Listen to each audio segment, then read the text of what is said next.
Man, great. Congratulations on the new album, Light 'em Up. I listened to it this morning and yesterday. Phenomenal album. Really, really tense. I loved it. I mean, I got flashbacks of from actually AC/DC, Danzig, like, Danzig. I didn't expect that, but I heard that, and I mean, great album. So Thank you. congratulations, Thank congratulations. I like to go down track by track and tell me your perception of like each song. Before we get started, you got the new single out, "I'm Gonna Ride." Um, Another great tune. I mean, there's no bad tunes. So like, congratulations again. Let's start off with "Light 'em Up." Tell me a little bit about the perception, what you think about that song. I love it. It's just a really high energy tune. It's funny when we were doing the record. Marty Fredrickson, I don't know if he had worked with. I think he had already worked with Buck Cherry Right. and Stevie D. Yeah, he had to have worked with him because Stevie D gave him the riff. And he said, "Hey, man, he had this whole idea mapped out, Right. and we listened to it. Um, I don't want to say we didn't like the song, but we loved the riff as soon as we heard it, Right. the intro riff, and we were all like, man, that fucking riff is great. You know Yeah. what I mean? Let's." So we just kind of took the riff, and then we started jamming. We sit in a room together, with all the instruments, and we start jamming, and we played around with it. We put it together, and I don't know where we came up with the title, Right. Light 'em, but we just kind of made it about, there's obviously different connotations of what you could, you see Right. like an film, like an army film or something Right. like that. The commanding officer says to the guys, "Light them up," whatever. So there's that shooting element, but it's just like a energetic, um, kick-ass vibe. And so we just made it more about how when, right before we get on stage, Right. we all stand on the side, we fist bump each other, and we're like, all right, let's go, let's kick some ass, let's light them up. You know what Cool. I mean? So Cool. we made it about touring. Wow. How do you go about picking the singles, like the new single, "I'm Gonna Ride"? Um, how'd you go about picking that song out of any other ones? But it's funny when we turn the records in. Our managers, on the record labels, they all just sit and listen to it, and I'm sure they do their analytics and all this other kind of stuff. They play it for a bunch of people like you, Yeah, yeah, yeah. and they kind of get feedback, like, "Oh, hey, what's your favorite songs on the record?" And Right. um, so when we were out touring on the last run we did, our manager came to us and said, "Man, everybody loves, like, they love Light 'em Up, but they were like, man, the record label's really stoked about I'm Gonna Ride." Right. Yeah, yeah. So I think we're gonna go with that one for the next Right. single. Cool. So we were like, okay, so we added it to the set, Right. and then when we were on tour, we made some time. We had a day off here in Nashville, and sorry, my neighbor's mowing his lawn. That's okay. It figures. Yeah, yeah, Uh, yeah. so we had a day off, and we just took some video footage of me riding around in Nashville, and then when we were in LA, we also had a day off. So Doug and I went for a ride with some of his buddies, and Right. we just kind of filmed it and spliced it together with some live footage, and it really came out great. The only thing that's a drag about it is now in this day and age of political dissension, Right. everybody's pissed about, which I still haven't quite figured out. Right. But all these people are pissed at Harley Davidson now for being woke, which Yeah. I'm just like, and it's the same even with the Bud Light thing, man. I'm Yeah, like, yeah, oh yeah. it just amazes me at how, I don't know, pardon my French, how stupid we've become. It's like, you know what? I don't really give a shit about what Harley Davidson does with their company. Right, Do you like the bikes or not? right. And I love my two Harleys, so I'm like, fuck it, whatever. Say Yeah, what you want to say. yeah, yep. Everybody got their own opinion, and you go with it. You You know. know the old phrase, everybody's got one, just like assholes, Yeah, and they think. true, true. Let's go to Times Are Changing. Tell me a little bit about your perception on that song. It's actually cool. That's actually a song that Marty wrote. Uh-huh. Uh, and he brought it to us. Yeah, and I don't even think he intentionally pitched it to us, Right. but he just played it for us. He played us some new stuff like that.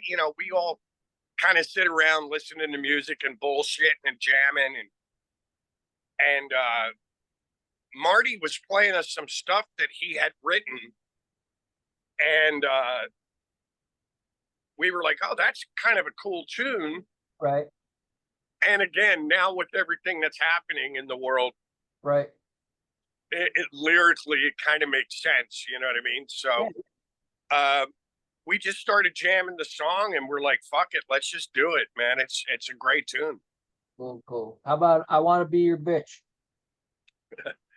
That's actually a David Lowie number, Uh-huh. and when we first started doing it, um, it kind of has like this. It's really weird. It kind of has like this cross between Jet Uh-huh. and then when the chorus kicks in, it's got like this snotty little punky vibe to it. Right. Yeah. And obviously, we all just sat there and we're like, Iggy Pop and the Stooges, I want to be your dog. Right. Yeah. Yeah. So we just had some fun with the lyrics, and it's really just about, and I'm sure everybody can relate to this, male or female, but I know in the past that I've been extremely pissed at, whatever girlfriend or wife or whatever I had. Right. And, you're just angry. And then, they step out of the shower and the towel falls off and you forget what you were angry about. Yeah. One of those kind of deals. So it's just like, this chick is doing all these things. She's spending your money. She's Uh-huh. doing this. She likes flying. She likes first class, Yeah. and you just want to strangle her. But then she drops your towel and you're like, Yeah. wait, Yeah. what? What Never do you mind. want? Yeah. Yeah. Yeah. What do you want? You can What do you have it want? all. Take it all. Take it all. Here's my Yeah. wallet. Yeah. Yeah. Yeah. Yeah. Yeah. See the little deductions in your bank account and this and It, that. it's good. Dropping the towel. Yeah. Yeah. Definitely. How about I'm Gonna Ride, the new single? Again, it's just, like I've got a couple of bikes, and you know, obviously you got to be careful when you're riding on bikes, and depending on where you live, LA, Right. Chicago, whatever, but to me, I just wanted to write something, which I started writing this song with, oddly enough, again from Buck Cherry, Right. Keith. Uh-huh. And so when we first started putting ideas together, it was something that Keith and I had started but never finished. Right. And as soon as I played it for everybody, David Lowie and everybody went, "Oh, dude, I love the vibe of this song. It's really cool. It's great." So we did the same thing. We started jamming and we worked on it. And then, there's something about riding a motorcycle, like, obviously if you're stressed out, whatever, the minute you get on a bike and you start, you Right. kind of got to become one with the bike. You kind of forget about everything else. Right. It's really just whether your wife is nagging you, or you're having a bad day at work or whatever, you get on your bike and you ride for a little bit and you forget everything. Right. So Cool. Cool. Cool. How about Back to Zero? this is a phrase. That riff actually started with Doug. Right. Um, and it's funny, my wife and I have said this many, many times. Right. Um, you know, you start dating somebody, everything's awesome. And then once you start living together, you get married, whatever, things start they tend to get a little bit stale. Right. And we always, my wife was always like, you know what gets in the way of relationships? Life. Right. So we've actually said a few times, like, hey, I got a motor home and we'll just check out for a minute. Like even during COVID, we would go like 20 minutes from my house and just sit by this lake in our motorhome. And we would always say, hit the reset button or take it back to zero. Right. Just, Yeah. Yeah. you know what I mean? Just Yeah, to yeah. like, just to enjoy each other's company. So I think a lot of people can relate to that sentiment of Right. like, let's just check out, even if it's married couples, even if they check out, get a babysitter, and they go stay at a hotel for a night. They Yeah. have some dinner, they have some drinks, go up to the room, make the magic happen, and Yeah. go back. They go back to zero for one night. You know what I Right. mean? Yeah. Yeah. Yeah. I think I need that, you know? Hey, you know what, dude? We all do. You know what I Yeah. mean? I get wrapped up in what I'm doing, interviews. I'm in the studio, blah, blah, blah, blah, blah. My wife never sees me. And then it's like, okay, I'm done. Let's set it back to zero. Let's go to Florida for a few days, or, Right. let's just do something. Right. And date night, we call it, Yeah. too. Yeah. So it's just called reset, or taking it back to zero, back to the beginning. Right. Yeah. Very good. Very good. How about Way Back Home?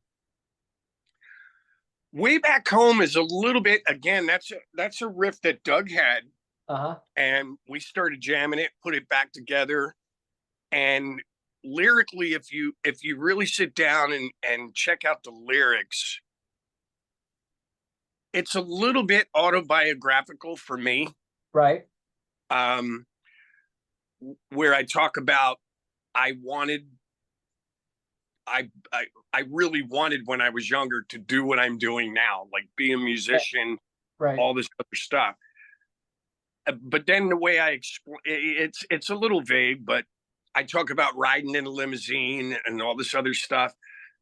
And I'm kind of talking about that jolt that I had from, I don't want to say obscurity, but I was in the Scream, and then all of a sudden I'm in Motley.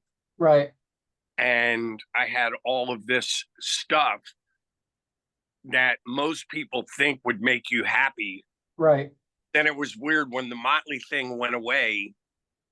I kind of realized that the things that truly make you happy were the friends that stuck by me after my trip in Motley. Right. Do you know what I mean? Yeah. Yeah. Wow. Where it's like, if you listen to the second verse, I can't remember the lyrics, but it's like where I go, I say something about, I didn't realize, something like I had what I was looking for. Right. Do you know what I mean? Yeah. Yeah. So it's just a little biographical, if you will. Right. Is And it's music just saying, like, regardless of what happens, right? I always find my way back home. Cool. Cool. Now, is music everything you expected it to be? Listen, yes and no. Right. Um, when you're a teenage kid sitting in your room listening to records and looking at posters of, Robert Plant and the Jet and Steven Tyler and, all these artists that we grew up listening to, you read about all the fun shit they're doing. They're Right. standing on stage, they're traveling in a jet, they got the groupies, they got, money up, they like, buying, gold plated planes. And, Yeah. so you think it's going to just be like this magical thing. You're going to have a hit song and you're just going to be famous. Right. But then you realize all the work, the extra work that goes into it. Right. You also realize that you could do an amazing record and you turn it into a record label. And if everybody at the record label doesn't do their job, everything has to be in sync. Right. The record label has to the video guy has to do his thing, the PR guy has to do his thing, the radio station, you know, everybody's got to do a job. Right. And then there's a bit of luck as well. It's got to connect with Right. the math. And you know, I've had my moments where I was a little disappointed or scratching my head going, what do I need to do to have Steven Tyler's life or his bank Right. account? Or, Yeah. you know what I mean? Yeah. But, you know, the one thing the Motley thing did teach me, which I do mention in that other song, Way Back Home, Right. is every day above every day above ground is a good day. Uh-huh. Cool. Uh, Definitely. I don't need millions of friends. Right. I just need a few good friends and family that'll tell me when I'm being an asshole. Uh, And then the other thing too is, you know, I sit here sometimes and I go, I have literally had a record deal with the Scream, a right. record deal with Motley, a record deal with Union. You know, I was when I was in Rat, we were offered another record deal. I didn't do it, but Right. and now I'm with the Dead Daisies, and we've done, you know, 5, 6, 7 records. Right. And I just sit there sometimes and I go, man, I'm truly blessed because I've had multiple record deals, even Right. a solo thing. I did some solo stuff. Right. And I go, there's people that are way more talented than me. And for whatever their reasons were, never got one record deal. True. So Yeah. is the glass half empty or is it half full? Right. You know what I mean? So Right. I try to look at it half full all the time Cool. and count my blessings. Cool. You know what I mean? Yeah. Let's go to Take a Long Time. Say what now? The next song, Take a Long Time. Oh, Take a Long Line. Oh, it says time. Okay. Okay. No, it's not.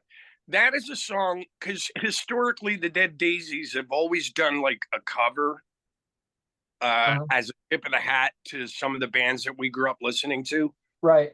That song, oddly enough, I never even heard that song before. Right. But that is a song by a band from Australia called the Angels. Uh-huh. I believe they were called the Angels, or they were called Angel City or something, but they're from Australia. And David used to play with that a version of that band. Right. He always loved the song. He brought it to us. None of us had heard it before. So we said, all right. So we just started jamming it. He really wanted to do that song. So we jammed it for a little bit. We had to change the key. And then I kind of approached it. It's very wordy. But I tried to approach it like, all right, listen to their version, keep the melody, but we raised the key so that I could get that grit in my voice. Right. And sing it more like Steven Tyler sings, Let the Music Do the Talking. Right. Like Yeah. just rapid fire lyrics. And so we never heard the song. We recorded it. It came out great. We put it on the record. And then I came home. We had a little bit of time before I went on tour. And I've literally heard the original version Uh-huh. like 4 times in different movies. Wow. And I'm like, what? I never heard that song until we recorded it. But it's a great song. And a lot of people know it, man. We did it here in America live. Right. And I was surprised at how many people knew the song. Wow. I had never heard it, but it's a great tune. Cool, cool. How about My Way in the Highway? That is a Michael Devin song. Uh-huh. And you know, I don't want to say cancerous, but it's a little bit of a, you know, thing. It's about a, you know, relationship going or gone bad. Right. And regardless, it doesn't necessarily have to be a boy girl. It Right. could be, you know, whatever, even a band situation. But it's about a relationship gone bad, and you're like, "Fuck it, I've had enough. This is how it to be." Yeah. Wow. Wow. How about Love That'll Never Be? That's the most melodic song on the album, I think. Yeah, that is. Oddly enough, there's a little bit of a story to that one. That's a song that I had started working on when I was out of the band with Marty. Uh-huh. And we kind of finished the whole tune. It was done. I had all the lyrics done. And when we were so I released a couple songs on my own when I was out of the band. Right. And then I stopped because I was like, I don't know how this streaming shit works. Like I'm so used to handing something to a record label and having them figure out how to, Right. PR things. So I just kind of put everything on hold for a minute, and I was kind of stockpiling ideas or songs. And so I said, fuck it. I'll throw it in the Dropbox folder for everybody to hear. And our manager heard it, and quite a few people, all the guys in the band, and Marty kind of forgot about it. Uh-huh. And when I played it for the band, they're like, dude, this song is fucking amazing. Now, the problem with it was the way we did it originally. It had some piano, mandolin. I just had a bunch of instruments in it. And we wanted to make it more Dead Daisies. Right. So we just sat in a room and we jammed it. And we actually wound up taking some parts out of the song. Right. And making it a little more straight and a little more of a rocky feel to it. Rock, like maybe Black Crowes, Rolling Stones, Allman Brothers, whatever. So we just took some parts out and we just made it very streamlined, if you will. Cool. And the last track, Take My Soul. That song was a funny one. So when we recorded this record, we started writing and recording in Nashville. Right. But then we had set this thing up where it was kind of a bucket list thing for all of us, including our managers. We went down to Muscle Shoals. Mm-hmm. And the very first studio that started that whole Muscle Shoals sound, the Swampers, all that stuff. And so we booked some time down there. We started at Marty's, and then we went down to Muscle Shoals, Fame Studios. Uh-huh. And we did some writing there and some recording. But then at night we would start jamming, and we started doing some blues tunes. And we actually recorded a blues record as well, which is coming next year. But we were jamming on Terraplane Blues. Okay. And we didn't want to do like a typical whatever. So we just started fucking around with the song. And we tore it apart so much, and we just started adding things and doing. And then when we were done with it, we listened to it and we go, this isn't even remotely close to the original version of Terraplane Blues. So we put that one aside, and we had the blues record done as well. Right. We put that one aside. When we came back to Nashville, we had the music, and I just sat and I talked to Marty, and I go, I don't know why, but I'm listening to this and I'm kind of getting a vibe. I don't know why, because when I write lyrics, it's like I listen to the song, close my eyes, and then I start seeing things like almost like vignettes in a video. Right. Cool. And I have no idea why, but the first thing that I saw was like a chain gang. So I just made up this story about a guy that was, killed another man over a woman. And went to jail, realized he did something wrong, but he's going to spend the rest of his life with a chain around his ankle, smashing rocks. Yeah. And it's just like, oh, God, just take me now. Like I cannot say, I cannot do this for the rest of my life. You know what I mean? Cool. So it's just kind of a made up make believe thing. But when we were doing the song,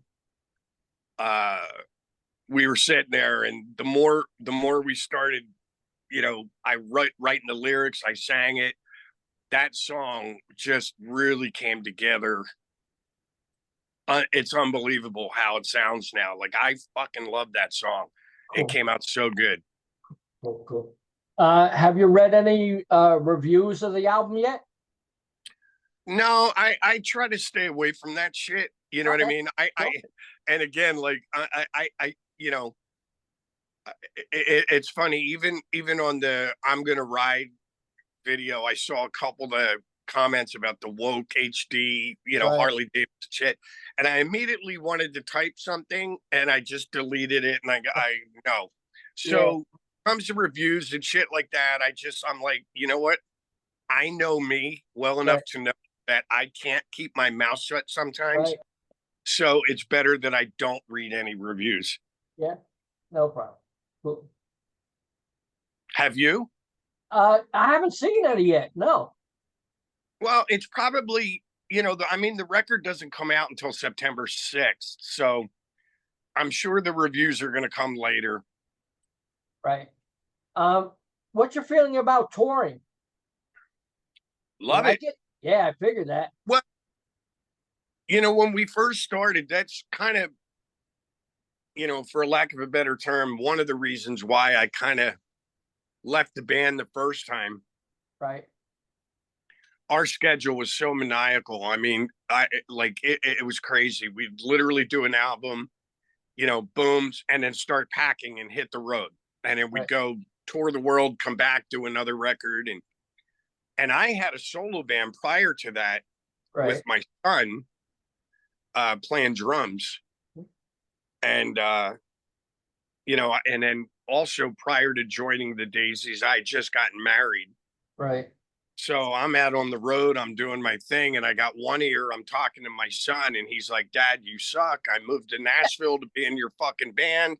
Now you're in another band. I never see you." Uh-huh. And then I got my other ear, I got my wife, like, I come in from a tour and I put my suitcases down, and she's standing there with a gun, like, "Who the fuck are you? I don't recognize you." Yeah. So all right, you know what? So I told the guys, I go, I appreciate this, but I got to take a minute here and get reacquainted with my family Right. Yeah. and kind of work, but work at my own pace.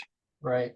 So I did that, and then obviously COVID hit for like 3 years, but the guys called me. David Lowy called me when Glenn Hughes left, Right. and he said, "Hey, are you rested? Is your family ready for you to go on tour again?" Uh-huh. And I said, "Yep." And he goes, "Look, we're gonna do this. I still want to record great records. I still want to do great shows, but we're gonna do it in a manner where we're still having fun. Nobody's getting burnt out. Right. Uh, are you in?" And I go, "Fuck yeah, let's do this." Cool. Because my wife was actually starting to go, "Don't you have a tour or something to do?" Like, Yeah. Yeah. Yeah. yeah. Did, And I'm sure you can relate. Yeah, yeah, definitely, definitely. I mean, I just retired, so like I'm cool doing anything. I worked at the same job 46 years. I had enough, no more. And then you get people say, "You want a job?" No, I don't want a job. I'm cool for now. I only retired in February. Maybe Yeah. a little later. Give me a little time. Did your wife expect um, you know, foreseeing your career? What did she think about that? Like, did she, know that everything was going to go on between touring and everything else? It it's funny. Like, my wife, my wife sometimes puts things into perspective, but this is, again, in relation to that song earlier we were talking about, "Find Your Way Back Home." Right. So I'll complain about something, and my wife will go, "Okay, so let me get this right. Uh-huh.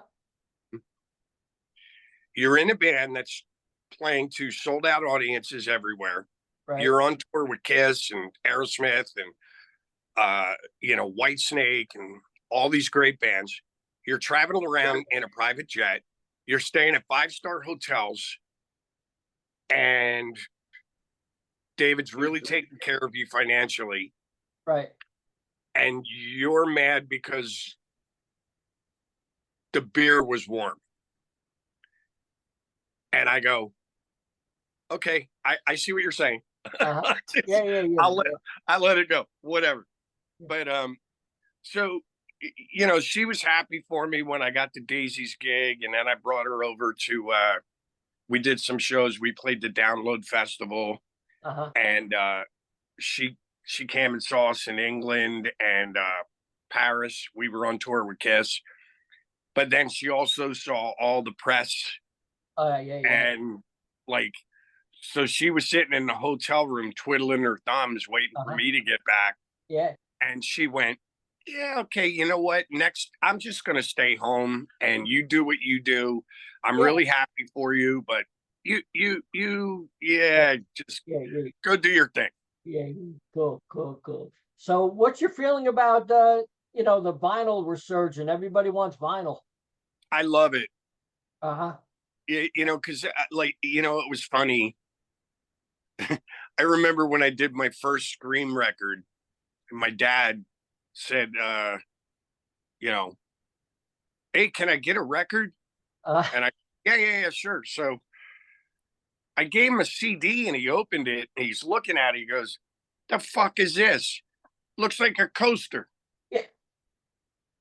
So I go, oh, it's a CD. It's like really the sound is supposed to be better. And, he's like, no. Give me a fucking record. Yeah, yeah, yeah.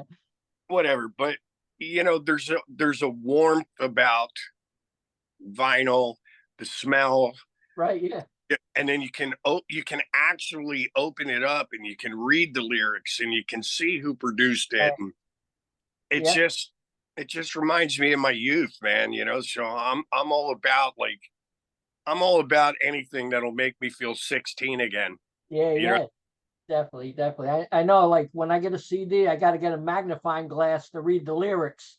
So, like, I love the album. So, like, it's great having vinyl again. Yeah. Definitely, And, definitely. and that's the cool thing about the Daisies. Like, the management has always tried to do, because they get it. David gets it. You know what I mean? Right. Like, obviously David's a very successful businessman and, you know, but he's always been in kind of like the retail thing. Right. So when we did our thing, he's like, I want to do this for fun, but I want to give something back to the fans. Like, Right. he's like, I never understood the concept. And this is to each his own. Right. But if David's always said, I've never understood the concept of charging your band or your fans for the ticket, charging for the record, then Right. they buy all this shit, and then they come to the shows to support you, Right. and then you charge them to meet you as well. Right. Yeah. Yeah. So we always did our meet and greets where we never charged anybody. We just like, fuck it, whatever, And so even when we would do a record, he would always make sure that there's something extra in the CDs. Right.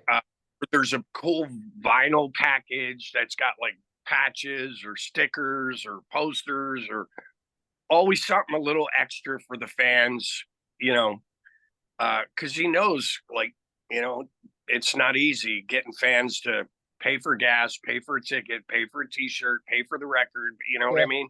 Yep. So he tries to always throw them a little extra. That's good. That's really good. Well, even our shows, like if you look at most bands' contracts to do a show, Right. like even my solo shows, I get contracted and it'll say 75 minutes, 90 minutes. There's, Right. and now if I'm opening for somebody, I kind of got to stick to the program. Right. But if I'm playing like my own solo acoustic show, Right. it may say 75 minutes. I'll play for 2 hours. Okay, cool.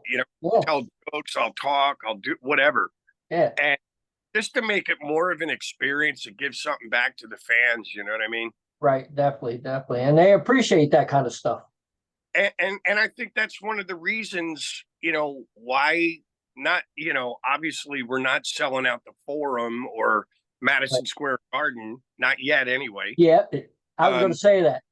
but that's why we have really great turnouts when we play live because, you know, even the Daisies were probably contracted to play 90 minutes. Right. Usually the shows are a bit longer, unless they go, you have to stop at 90, there's a curfew. Right. Yeah. But we always try to give the fans, whether it's the vinyl, the live shows, meet and greets, just here you go. This, you know what I mean? Right. Yeah. Give them Definitely. as much as we can for their buck. Cool. Cool. Is there anything special you guys ask for on your tour rider?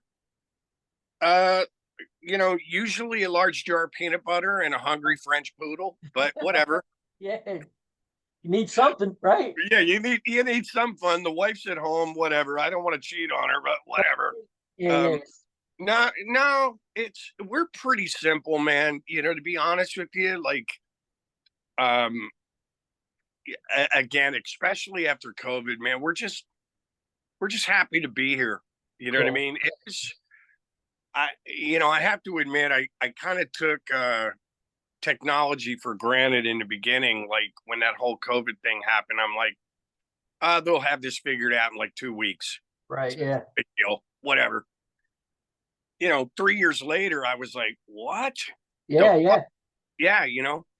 So once we did get back to work and David called and, it was really good to see the guys again. Right. But I'm just like, you know what?